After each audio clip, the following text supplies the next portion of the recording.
If Georgia wins a national championship in 2024, a big reason why is because of the leadership on this team. There's a lot of leaders, and as we know, you can't win a national championship if you don't have several players who care about the team as much as the coaches do. Guys that are the first ones there, the last to leave, the guys that have red and black running through their veins, guys that care about this team so much. It's the biggest thing in their life right now. Those are the players that you need if you want to win a national championship. Georgia almost won a national championship in 2017 thanks to guys like Sony Michel and Nick Chubb and Roquan Smith and Isaiah Wynn, Lorenzo Carter, so on and so on. They had leaders. 2021 also had a lot of leaders, all right? We can go through them all. Jordan Davis, Nakobe Dean, Lewis Seen, James Cook, Zamir White, so on and so on, right? Jamari Sawyer. 2022, of course, had Stetson Bennett, Chris Smith, Keely Ringo, Kenny McIntosh. So it's not rocket science, right? Did I say that? Rocket science, rocket scientist. You don't have to be one of those. You don't have to be a smart guy to realize that if you don't have talented, experienced veterans on your roster, you're not winning anything. So who are the guys who are going to do it for this year's Georgia team? That's what I'm going to talk about in today's video. And you know what? Let's start on offense, right? Because it all starts with Carson Beck, the quarterback, arguably the best quarterback in college football heading into this year. That's your leader. Now, he's not the most vocal guy. He's going to have to take a big step forward as far as being a vocal leader. He can zip the ball. There's no doubt about it. He's got enough arm talent. He leads by the way he plays on the field. But I think he needs to continue being a vocal leader for this offense if they want to make it all the way. He's got the ability to do that. I know him.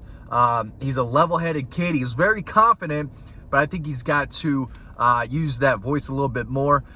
Jared Wilson is replacing Cedric Van Pran, who may have been the best leader on the team last year. Jared Wilson is going to need to step up in a vocal leadership role as the center on the team, and I think he'll do that more and more as the season progresses. He's another confident kid who's patiently waited his turn, and he's going to surprise a lot of people. But I think after a few games, that's when maybe vocally he'll start to emerge, because I think he's going to be a really good player. At wide receiver, Dylan Bell is one of the first guys to come to mind.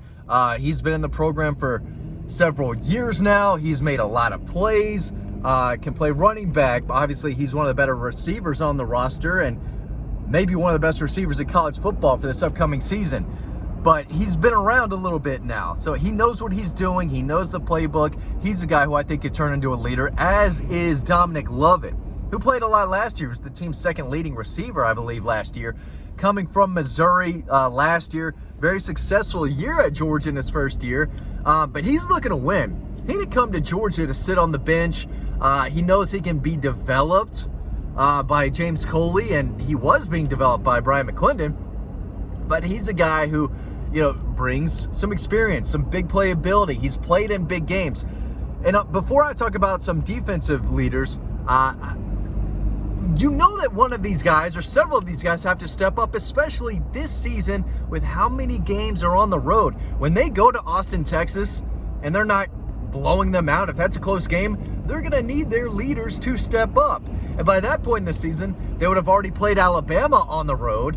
Georgia should win that game, but they're going to need guys to step up, right? Those leaders are going to have to take it on a roll. If Alabama plays them hard and, you got a tie game at halftime, Georgia's on the road, they need some of those guys, whether it's on offense or defense, whoever, to step up and say, hey, I'm a player, but I'm the leader of this team. I'm a senior or junior, whoever. This could be my last year. We got to get it together. When they go up to Lexington, Kentucky, because we know the Cats, who haven't beat Georgia since 2009, they may never beat Georgia again. But they're going to give it their best fight because it's their Super Bowl. When Kentucky plays Georgia, it's the game that's circled on their schedule. It's not Tennessee, it's Georgia. Because they can't beat Georgia, and Georgia's the top dog. But playing in Lexington is never easy. Georgia's going to have to fight. They're going to have to battle it out. But if they go down 7-0 early, which we saw a lot last year, the leader stepped up, right? Every time first time I've honked on a video. It would have been a lot worse if I was not on camera right there. But you pull out in front of your boy, you're gonna get a honk. You're gonna get a honk. I'm not letting that fly. Oh man.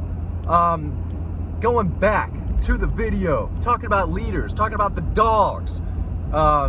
When they go to Oxford, Mississippi, the Rebels got embarrassed by Georgia last year. That game circled on the schedule, right? If that's a close battle for the first half, and that crowd, that, you know, it's going crazy for the 65, 70, maybe 75,000 people that are going to be there because it's a massive game. Georgia's coming to town. I mean, there's no bigger game for them.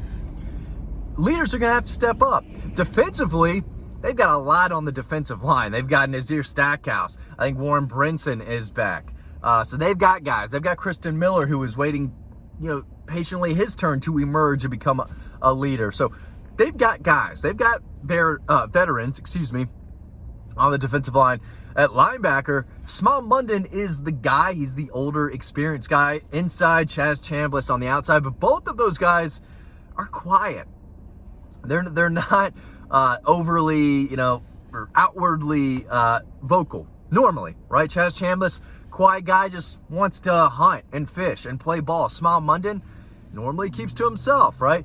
Those guys are going to have to emerge and be a vocal leader and put some of these young defenders in their place if they're not either doing their job or getting something wrong. You know, that's what Nakobe Dean brought. Go back to the national championship. Is there another better example of leadership than when he got onto Channing Tindall for missing an assignment? They almost give up a touchdown, and Channing Tindall comes right back the next play with a big sack. You know, you need guys like that if you want to win a championship. You can have a great team. You can have the best team in the country. But if you don't have any leaders from position players, you're not going to win. You're not going to win. The team will eventually just crumble apart, and they'll lose a game they probably shouldn't. But there's going to be times next year where it doesn't always look great, and they might get down early in games, or, you know, it's the fourth quarter, and they've got a real battle on their hands. And these guys are going to have to emerge. The sun is in my face. I apologize for that. But we got March Madness later today, and I don't have time to be making videos in the middle of the day when the tournament's on. So I'm making it now, you know, running errands, but I got to make a video, and I'm sorry. It looks like this. You know, this is the one time you don't get to look at my beautiful face clearly for 10 minutes. But who do you think is going to emerge as a leader? We know Malachi Starks will. We know Michael Williams will too. A lot of those guys from the 22 class. Jalen Walker, he might not be an every down linebacker, but he's a leader, and he's a guy who can be very vocal. He knows what he's doing. He's smart, and he can lead even though he's not lighting up the stat sheet or playing every down or even starting. Maybe he earns a starting job.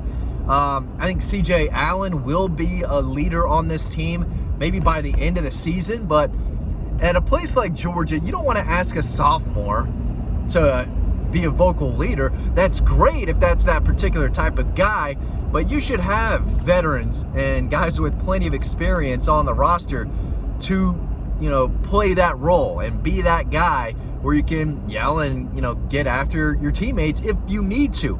That's how guys get better. There has to be a little bit of fear that some of, you know, the average player, the young player has for the leaders.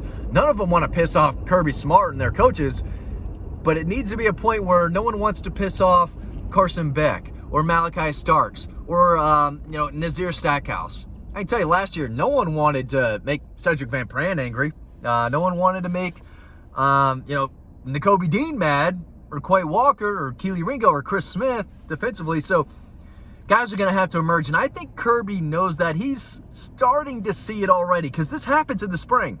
These guys have to be leaders from day one, and the season has started. We're a week into the season because the spring practice matters, and that's where guys get to take advantage of an opportunity that they have to be a leader, right? So we'll see. There's plenty of options out there, and the leaders emerge, and it always helps to have a returning quarterback coming back for another season, right? Especially one who'll be entering his fifth season. No one knows this program like Carson Beck does. Maybe Xavier Truss, who's been around for 100 years, but, you know, on the offensive line, Tate Ratledge, I haven't even brought his name up yet. He's going to be a leader on this team. Micah Morris, Dylan Fairchild, Xavier Truss, Oscar Delp at tight end is going to be a giant leader for this team. So we'll see. There's plenty of guys who will step up or who should step up. I think they will. And if Georgia wins it all, you're going to look to these leaders. You're going to look to those players and be like, yeah, Georgia was very talented. They did have the best quarterback. They probably had the best team, right? That's not a hot take.